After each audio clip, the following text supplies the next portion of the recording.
The prodigy of Ogbola. The kingdom of Ogbola was a land of rhythm, a place where music was more than mere entertainment, it was the voice of the ancestors. Drumming was sacred, believed to connect the living with those who had long passed. Every year, the great drum festival honored the spirits, and the highest honor a man could achieve was to be the royal drummer, the one whose hands spoke to the gods. It was in this land that Jumo was born. From the moment he could walk, Jumo's hands found rhythm in everything. He would drum on wooden stools, on clay pots, on the very ground beneath him. Even when he had no drum, his fingers tapped the air, summoning beats that only he could hear. His mother, Tola, a humble woman of the weaving guild, watched her son with both awe and fear. "You must not let the others see," she warned him one evening as they sat outside their mud brick home. The hands of a drummer are a blessing, but in Ogbola, power attracts jealousy. But how could a child hide his gift? By the time he was 7, Jumo's talent had reached the ears of the oracle of Ogbola, the seer who spoke for the spirits. One morning, as the sun stretched over the golden plains, the oracle visited their village. He arrived in flowing robes, his eyes dark as the night sky. "Bring me the boy," he commanded. Jumo was led before him, his small frame trembling under the weight of so many staring eyes. The oracle studied him for a long time, then handed him a drum, an old thing, cracked along its wooden edges, its skin worn thin with time. "Play," the oracle said. Jumo hesitated. He could feel the heartbeat of the drum in his hands before he even struck it.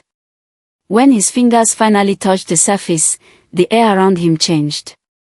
The wind stilled. The birds fell silent. His rhythm echoed farther than it should have, as though the very earth was listening. When Jumo stopped, the oracle nodded solemnly. "This boy," he announced to the gathered crowd, "will either bring Ogbola great prosperity or great destruction. His hands are not ordinary, they summon more than sound. They call the spirits." A murmur of unease spread through the villagers. Spirits were not to be disturbed lightly. Some looked at Jumo with admiration, others with fear. But before anyone could question further, the oracle turned to old man Kedo, the royal drummer and keeper of the sacred drums. "You will take him," the oracle declared. "Train him." And just like that, Jumo's life changed. The drummer's ascent. Old man Kedo was as strict as he was legendary. He had played the royal drums for over 50 years, his hands shaping the kingdom's history through rhythm. Under his guidance, Jumo trained endlessly. "Your hands must never betray the beat," Kedo would say. "A drummer who loses the rhythm loses the favor of the gods." Day after day, Jumo practiced. His fingers bled. His muscles ached. But he never stopped.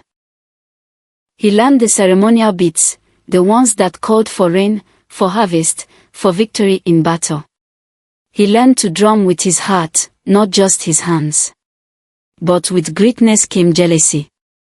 Among the palace drummers was Boko, the king's nephew, who had expected to inherit the title of royal drummer. He had trained his whole life for it, only to be overshadowed by a boy from an unknown village. "He is not one of us," Boko sneered one evening after practice, watching Jumo wipe sweat from his brow. "He has no royal blood. The drums do not belong to him." Jumo said nothing. He knew words would not change Boko's heart. But Mother Shona, the palace sorceress, was listening. "You desire his place?" she asked Boko that night, her voice like the hiss of burning firewood. Boko hesitated. He had heard whispers of Mother Shona's power, of how she could change fates with a single whisper. "He is only a boy," Boko said. "He will make mistakes. The king will see he is unworthy." Mother Shona smiled, her fingers tracing symbols in the air. "Let us make sure he does." The prophecy begins to unfold. As the years passed, Jumo's name spread across Ogbola. His drumming was unmatched, his rhythms so powerful they made even the most hardened warriors weep. By the time he was 17, he was set to play at the Great Drum Festival, the highest honor in the kingdom. On the night before the festival, Jumo sat in the palace courtyard, staring at the stars. His mother had traveled all the way from their village to see him play. She had hugged him that evening, whispering words of pride and warning. "Tomorrow, when you drum, you will be seen by the gods. Be careful, my son." Jumo didn't understand her fear. He had trained for this moment. He was ready. But in the shadows, Boko and Mother Shona were waiting. That night, when the palace was silent, Boko crept into the sacred drum chamber. He reached for the drum of the ancestors, the one Jumo would play at the festival. Whispering the spell Mother Shona had given him, he pressed his hand to the drum surface. The wood darkened. The skin of the drum pulsed like living flesh. A curse had been placed. The next morning, as Jumo stepped into the festival square, he felt uneasy. Something was wrong, though he could not place it. He took his seat before the great crowd, his hands hovering over the sacred drum. The king sat upon his throne. The oracle watched from his seat of woven gold. Thousands of villagers held their breath, waiting for the music to begin. Jumo struck the drum. And the moment he did, the world around him changed. A powerful shockwave rippled through the air. The sky darkened. The trees bent away from the sound. A strange heat spread through Jumo's body, crawling up his arms, down his spine. The crowd gasped. Jumo looked at his hands. They were no longer human. Dark fur sprouted along his arms. His fingers curled into clawed talons. His body stretched unnaturally, his back arching, his vision sharpening. His heartbeat thundered in his ears. A deep, monstrous roar erupted from his throat. The people screamed. Their royal drummer was no longer a man. He had become a beast. The king rose in shock. The oracle's eyes widened. The villagers fled, some dropping to their knees in terror. Jumo staggered, trying to speak, to explain, but his mouth no longer formed words. Only growls came forth. He turned to the king, reaching out, but the guards raised their spears. The sacred drum lay silent, its magic fulfilled. And before anyone could react, the great kingdom of Ogbola fell into chaos. The curse had begun. The forbidden ritual. The festival square had never known such terror. Moments ago, Jumo had been the pride of Ogbola, seated before the sacred drum, ready to play the music that would honor the ancestors. Now, he was no longer human. His arms, once strong and steady, were covered in coarse black fur. His fingers had curled into clawed talons, his feet had twisted into beastly hooves, and his back arched unnaturally as if something monstrous inside him was forcing its way to the surface. His heartbeat thundered in his ears. The world smelled sharper, he could hear whispers in the crowd that had been silent to him before. A demon, someone shrieked. Panic spread like wildfire. People ran. Women clutched their children. Warriors unsheathed their blades, forming a circle around the cursed drummer. The air was thick with fear, and above it all, the sacred drum lay silent, as though it too had recoiled from what had happened. Jumo staggered forward, trying to speak, to explain, but his mouth no longer formed words. Only deep, growling sounds escaped his throat. The king, seated upon his golden throne, rose in shock. His once proud face twisted in horror. What madness is this? The oracle, who had once prophesied Jumo's greatness, now looked upon him with wide, knowing eyes. A curse, the oracle murmured. This is the work of dark magic. The people gasped. Magic was a sacred thing in Ogbola, used only in the purest of ways. To twist a human into a beast before the eyes of the ancestors was a crime punishable by death. Jumo turned his glowing, yellow eyes toward the oracle, pleading for help, for understanding, but before he could step forward, a spear slammed into the ground before him. Stay back. The royal guards had drawn their weapons. Their captain, a man named Gamba, pointed his spear toward Juma. He is cursed. The spirits have abandoned him. A murmur of agreement swept through the crowd. Boko, standing among the drummers, smirked. His plan had worked perfectly. He had only meant to ruin Jumo's performance, to make him seem unworthy of the title of royal drummer, but the curse Mother Shona had placed was far stronger than he had expected. Still, he did not speak up. He let the people believe what they would. The king clenched his fist, his face filled with sorrow. Juma, he said, his voice heavy. If this is the price of your gift, then I have no choice. He turned to the guards. Banish him. Before the darkness spreads. Juma's chest tightened. He tried to step forward, but the guards lunged at him. Their spears tore at his flesh, though he barely felt pain. His body was not entirely human anymore. He let out a roar of frustration, his voice shaking the air. The warriors, startled, took a step back. The oracle bowed his head, whispering prayers to the spirits. Juma had no choice. With one final, agonized look at the king, his mentor, his people, his mother, who was crying at the edge of the crowd, he turned and fled. His monstrous legs carried him with inhuman speed, his claws tearing into the earth as he ran. He did not know where he was going, only that he could never return. Behind him, the kingdom of Ogbola watched in silent horror as their greatest drummer vanished into the darkness of exile. The curse awakens. Juma ran until his lungs burned. He did not stop until he was deep in the Forest of Wailing Spirits, a place where even the bravest warriors feared to tread. The trees here were ancient, their branches twisting like the hands of forgotten gods. The air smelled of damp earth and old magic. Juma collapsed beside a tree, his chest heaving. He looked down at his hands, not hands anymore, but clawed paws. He was a beast. And he was alone. Night fell, and the forest came alive with whispers. Juma could hear voices, soft and echoing, as though the trees themselves were speaking. Cursed one. Lost one. You do not belong here. Then, from the shadows, something moved. Juma tensed. A woman stepped forward. She was old, her hair the color of storm clouds, her robes woven from the leaves of the forest. In her hand, she carried a staff made from twisted branches, its top adorned with a single, glowing stone. She was Old Mother Nzuri, the mystical healer of the land, the only one who spoke with the spirits of the dead. She studied Juma with wise, knowing eyes. You have been cursed, child.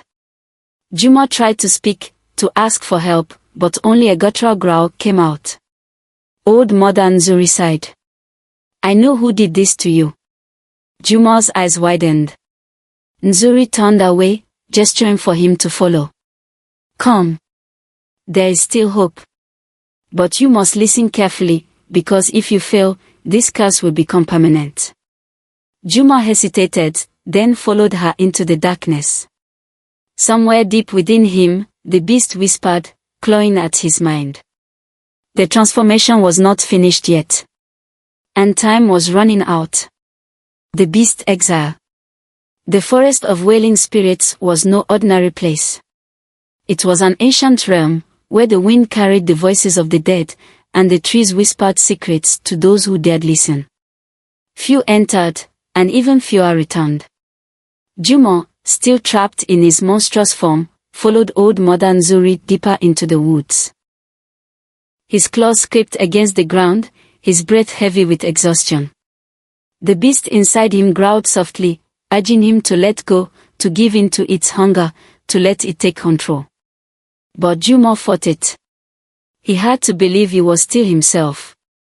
After what felt like hours, they arrived at a small hut, built from twisted roots and covered in strange symbols. A fire burned inside, its flickering light casting dancing shadows on the walls. Nzuri turned to him, her old eyes sharp and knowing. "Sit, cursed one." Juma hesitated before lowering himself onto a stone slab. Nzuri took a bowl filled with strange, glowing water and placed it before him. "Look." Juma peered into the water. And what he saw made him shudder. His own reflection stared back at him, but it was not entirely his own. His face was elongated, his teeth sharp like a predator's, and his eyes, his once brown eyes, were now a bright, unnatural yellow. He looked like a creature of nightmares. Nzuri watched him carefully. "Your curse was not an accident." Juma's claws tightened against the stone. He had known this, deep inside, he had felt it the moment the curse took hold. Nzuri continued. "A spell like this does not come from the spirits. It was placed upon you by someone with hatred in their heart." Juma growled. He didn't have to guess who it was. "Boko." Nzuri's expression darkened. He was only a hand in the spell. The true power behind it. She stirred the water with her fingers, and in the ripples, a new figure appeared, Mother Shona, her face twisted with dark magic. Juma's breath hitched. Nzuri nodded. "She is the one who placed this upon you. The only way to break the curse is to return to Ogbola and play the sacred drum before the Hall of Ancestors." Juma's heart sank. "I have been banished," he said, though his voice was more a growl than human speech. Nzuri did not look away. "Then you must find a way back." Juma clenched his claws. Returning to Ogbola was impossible. The king had exiled him. The villagers feared him. And even if he returned, how could he play the drum when he was no longer human? Nzuri seemed to hear his thoughts. "There is one way," she said slowly. "But it will not be easy." Juma lifted his head, listening. Nzuri pointed to the forest beyond her hut. "Deep within these woods lies the Temple of Echoes. The spirits there listen to the lust. If you can reach it and prove your soul is still human, they may grant you a chance to return to your true form, if only for a short time." Juma's mind raced. A chance. That was all he needed. But Nzuri's voice turned grim. "However, no one has ever reached the temple and returned alive. The journey of trials." Juma had no choice. If he wanted to reclaim his humanity, he had to find the Temple of Echoes. Nzuri gave him a simple warning before he left. "The forest will test you. If you fail, the beast within you will take over forever." Juma nodded. Then, he ran. The deeper he traveled, the more unnatural the forest became. The trees twisted in impossible directions, their roots reaching out like grasping fingers. The air felt thick, as if unseen eyes were watching him. Then came the first trial. 1. The River of Whispers. Juma reached the black river, its surface eerily still. As he approached, voices rose from the water, echoing in his mind. "You are nothing. The kingdom has forgotten you. You are a beast, not a man." Juma gritted his teeth. The whispers were trying to break him. With a deep breath, he stepped forward, letting the cold water rise around him. The voices screamed, but he pushed on, refusing to listen. By the time he reached the other side, his mind was his own again. 2. The Cursed Jackal. As Juma continued, he heard snarling from the trees. From the shadows, a creature leapt at him. It was a jackal, but unlike any he had seen before. Its fur was missing in patches, its eyes glowed with unnatural fire, and its body was twisted and wrong. Juma dodged, barely avoiding its claws. "I was once like you," the jackal rasped. "I tried to fight the curse, but I failed. Now I hunt in these woods forever." Juma refused to let that be his fate. He attacked, using his claws and strength to fight back. The battle was fierce, but Juma's resolve was stronger. With a final strike, he knocked the jackal into the shadows, where it disappeared. But as it vanished, the jackal whispered, "You may win now, but the beast inside you will never rest." Jumo shook off the doubt and kept moving. The Temple of Echoes. After what felt like days, Jumo finally arrived at the Temple of Echoes. It was massive, carved into the side of a mountain, covered in ancient symbols. A great drum sat in the center, glowing with soft light. Jumo stepped forward, and the moment he did, the temple came alive. Spirits rose from the ground, their forms shifting like mist. They circled him, whispering, judging. Then, a deep voice spoke. "You seek your humanity." Jumo nodded. "Then prove it." The sacred drum appeared before him. The spirits waited. Jumo, despite his beastly hands, raised them to the drum's surface. And he played. The sound echoed through the mountains, vibrating through his body. The spirits watched in silence. The forest stilled. Then, something shifted. Jumo felt heat rush through his body. His fur burned away, his claws retracted, and his face shifted back into human form. When he looked at his hands, they were his own again. But the spirit's voice returned, sharp and final. "You have 7 days.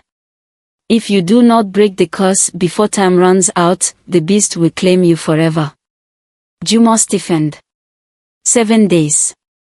That was all he had. Return to Ogbola. Jumo wasted no time.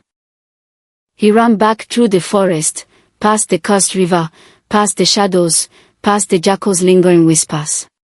He reached Nzuri's hut, breathless. Nzuri saw him and nodded. "You have done it. But now, you must go back to Ogbola. You must finish what you started." Jumo clenched his fist. 7 days. He had to return, find a way to play the sacred drum in front of the king, and expose the truth. The curse had not won yet. But time was running out.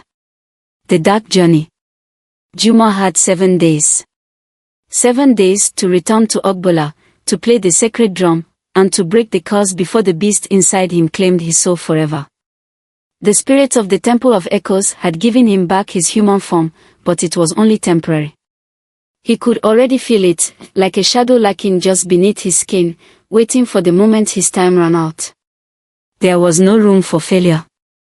Nzuri, the wise healer, placed a charcoal mark on Jumo's forehead, a symbol of protection. "Your journey will not be easy," she warned. "Mother Shona will sense that you have returned. And Boko. He will do anything to keep his secret buried." Jumo nodded. He had expected nothing less. "Then I will not hide," he said. Nzuri smiled faintly. "Good. You will need courage." And so, without wasting another moment, Jumo set off. His road back to Ogbola would be one of trials. And the first one came sooner than he had expected. The gate of the cursed village. Jumo moved swiftly through the forest, taking hidden paths that only hunters knew. He kept his head low, aware that the further he traveled, the closer he came to those who would want him dead. By midnight, he reached the outskirts of Ogbola. But he did not go straight to the kingdom. Instead, he had another stop to make. The cursed village of Nyanga. Long ago, Nyanga had been a thriving place, known for its skilled blacksmiths. But one fateful year, a great famine struck, and in desperation, the villagers had broken an ancient law. They had stolen food from the ancestors' shrine. For their crime, the village was cursed, forever trapped between life and death. No one who entered Nyanga ever returned. But Jumo had to go. Because there was one man who could help him reclaim his place in Ogbola. Old Man Kedo, the former royal drummer. The man who had trained him. The man who had been banished to Nyanga for a crime he did not commit. The drummer in the shadows. Nyanga was deathly silent.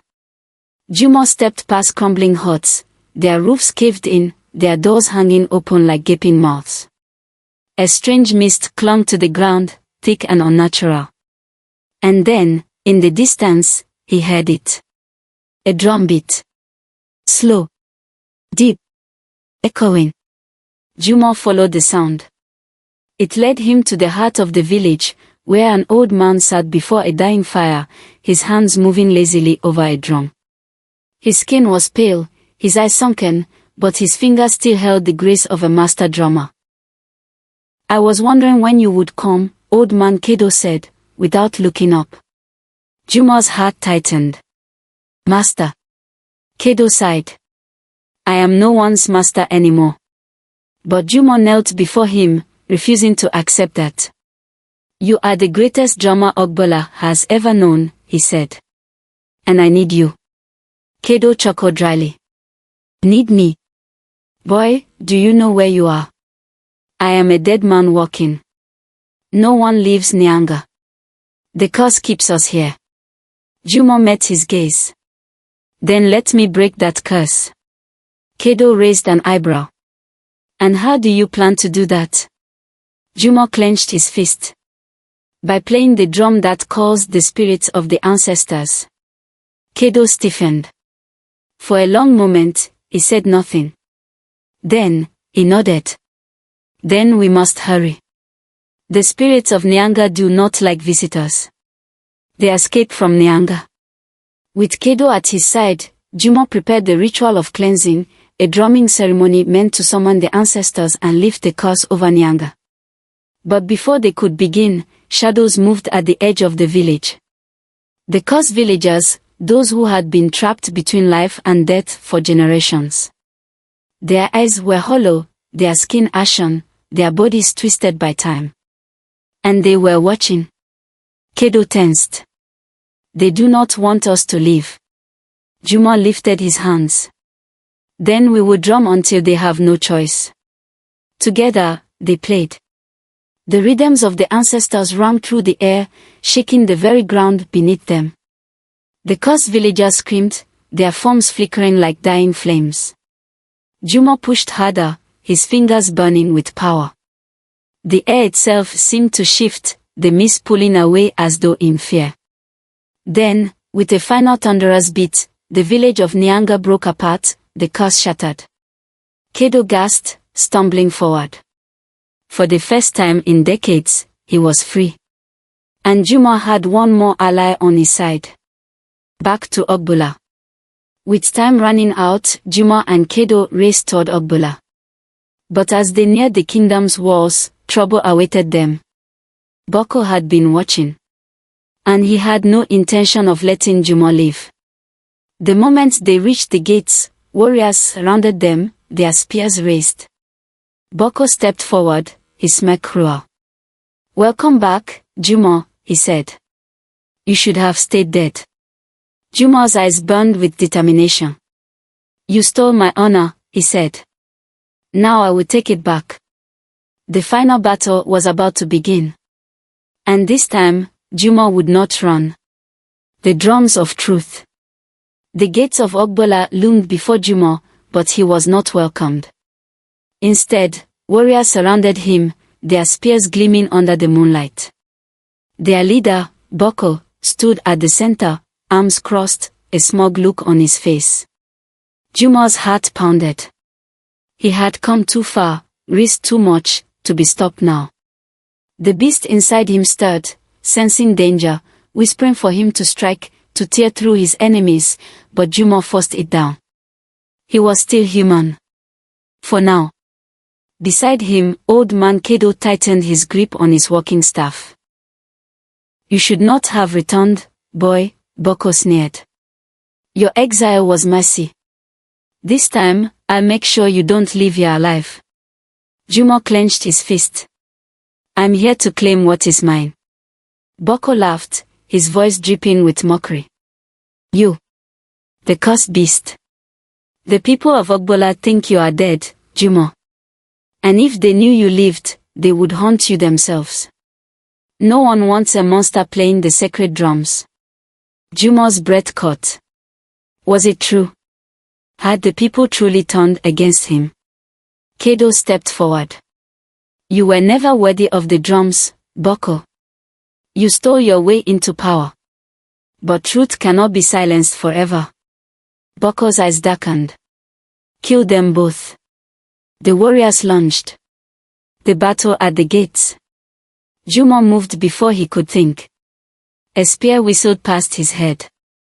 Another warrior charged, thrusting his weapon forward, but Jumo's instincts kicked in. He ducked low, sweeping his leg out in a swift arc, sending the warrior crashing to the ground. The beast inside him howled, reveling in the fight. But Jumo refused to lose control. Old man Kedo, despite his age, fought with precise movements, using his staff to strike at weak points. Two warriors fell back, groaning in pain. Jumo grabbed the fallen spear and spun it in his hands. The warriors hesitated. And that was all he needed. Jumo and Kedo broke through the line, dashing toward the gates before more soldiers could react. Boko shouted in fury. After them. But it was too late. Jumo and Kedo disappeared into the shadows of the city, moving swiftly toward the one place where Jumo could finally reclaim his honor. The Palace of Ogbola. The festival begins. The next morning, the Great Drum Festival was set to begin. The entire kingdom gathered in the royal courtyard, a grand space filled with towering golden pillars and lined with statues of past kings. The sacred drum sat at the center, untouched, waiting for the one worthy to play it. The king, seated on his high throne, sighed heavily. Despite all Boko's promises, something felt wrong. The festival had always been a time of joy, yet today, the air was tense. Even the oracle seemed uneasy. Boko stood before the crowd, draped in royal garments, his chest puffed out with pride. People of Ogbola, he declared, raising his hands, as your royal drummer, I will now play the sacred rhythms to honor the ancestors. The crowd cheered, though the energy felt forced. The king leaned forward. The moment of truth had come. Boko lifted his hands. He struck the sacred drum. And the moment he did, something went terribly wrong. The sound that came forth was not the deep, rich rhythm of Ogbola. Instead, the drum cried out in pain, a horrible wail, as though the ancestors themselves were weeping. Gasps filled the courtyard. Boko's face twisted in horror. He struck the drum again, but the same screeching, empty noise echoed back. The people murmured. Then, from the edge of the courtyard, a voice rang out. The ancestors reject the unworthy. The crowd turned.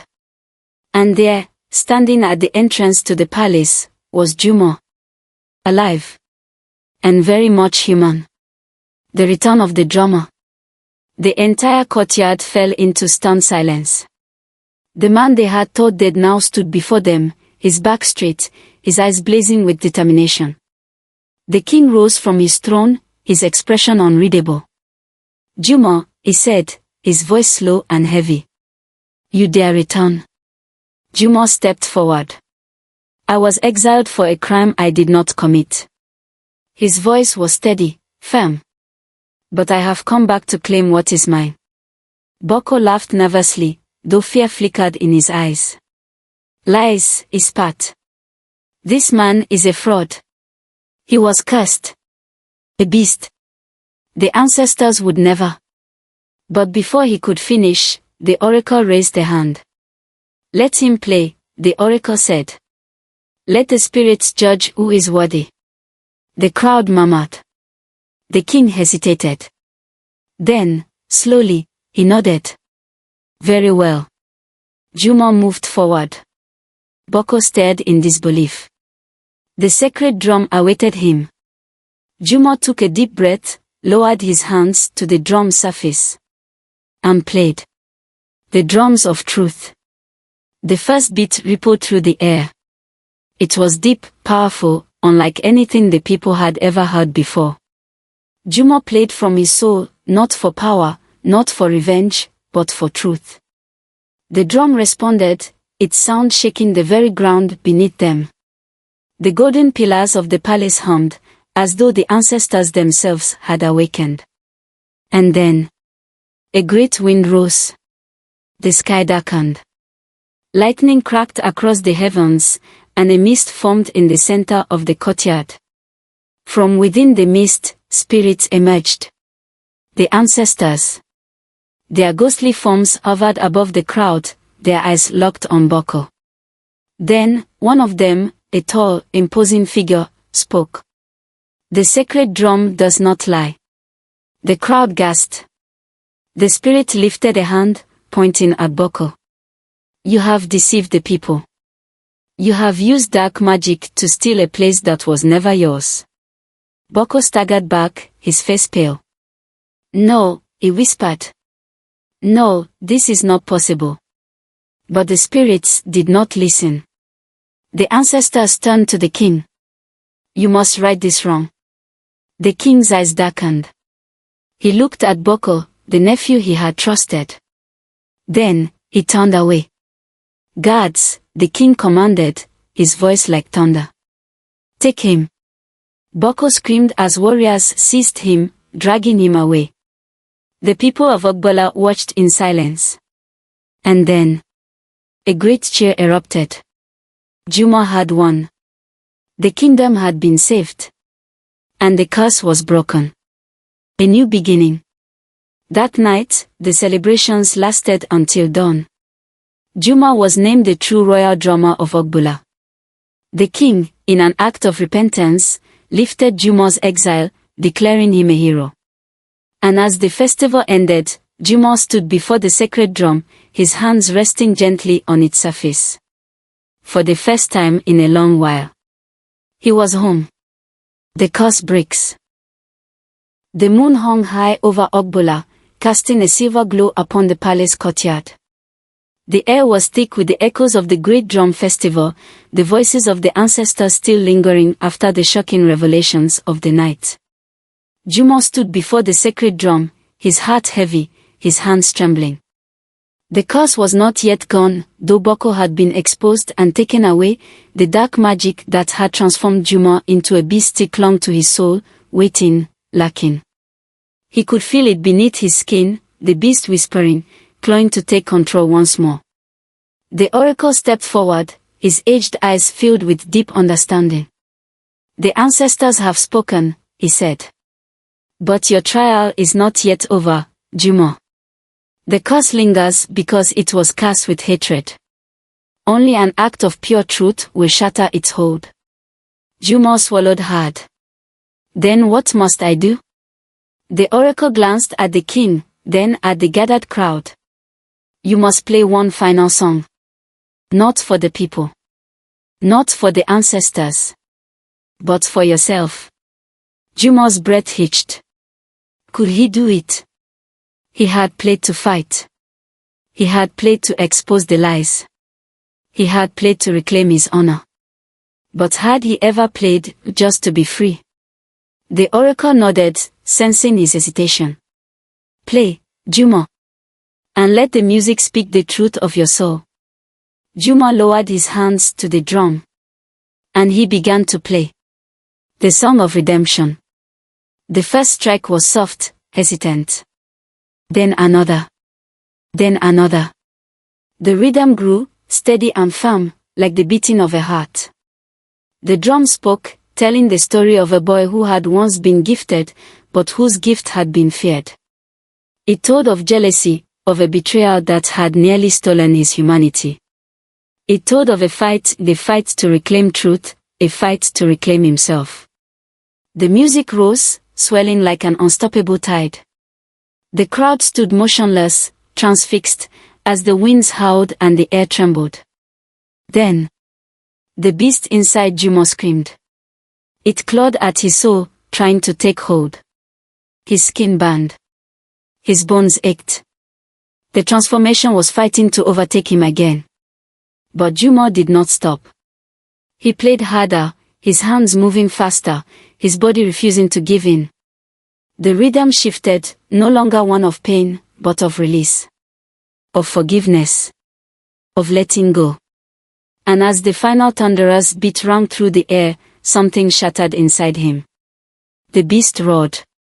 Then vanished. The ground fell silent. Juma looked down at his hands. They were his own. His skin was smooth, free of fur. His fingers were whole, no claws, no monstrous form. The curse was gone. Juma collapsed, his body exhausted, but his heart light. The crowd erupted in cheers, voices rising into the sky, chanting his name. Juma! Juma! Juma! The king stepped forward, his expression filled with awe and pride. You have done what no man has done before, he said. You have broken the darkness, not with war, not with anger, but with music. He turned to the people. Let it be known that Juma is the true royal drummer of Ogbola. And let his name be written in the history of our ancestors. The crowd roared. Juma, still breathless, smiled. He had done it. He was free. Boko's fate. In the darkness of the dungeons, Boko sat chained, his once proud face twisted in rage. He had lost everything.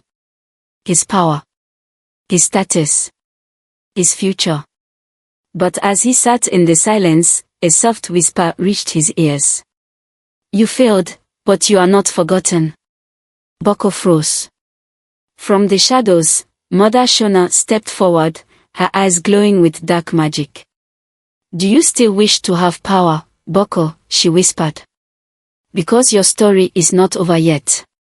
A slow, twisted smile crept across Boko's face. And in the darkness, a new evil was born. A new dawn. The next morning, as the sun rose over Ogbola, the kingdom was alive with celebration. Juma, now fully restored, stood before the sacred drum, his hands resting lightly on its surface. Kedo, standing beside him, placed a hand on his shoulder. You have done well, my son. Juma nodded, his heart full. He had fought the darkness. He had reclaimed his name. But more than that, he had become something greater.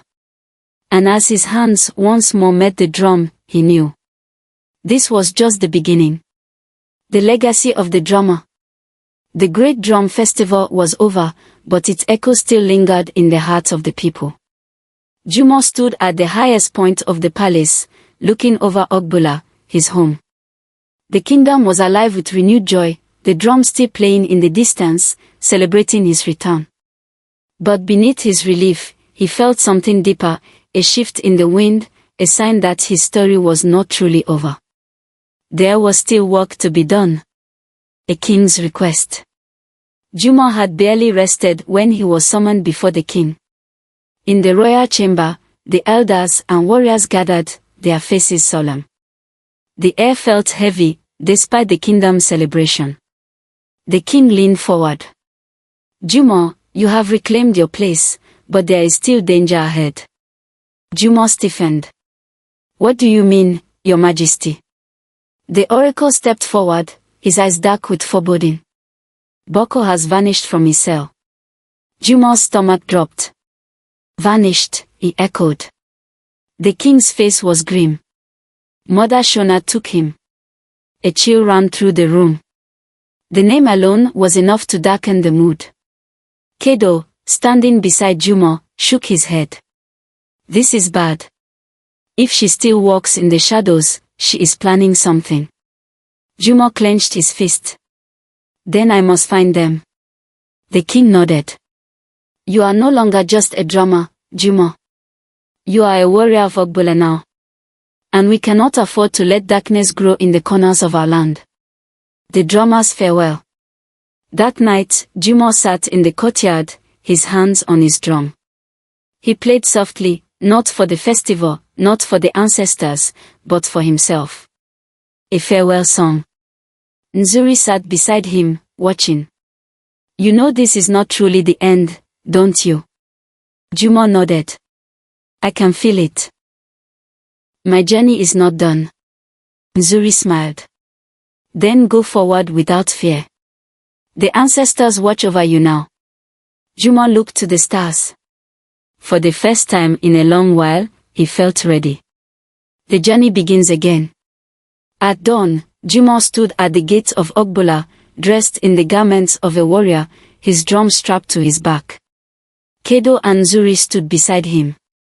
The king and the people had gathered to see him off. Jumo took one last look at his home.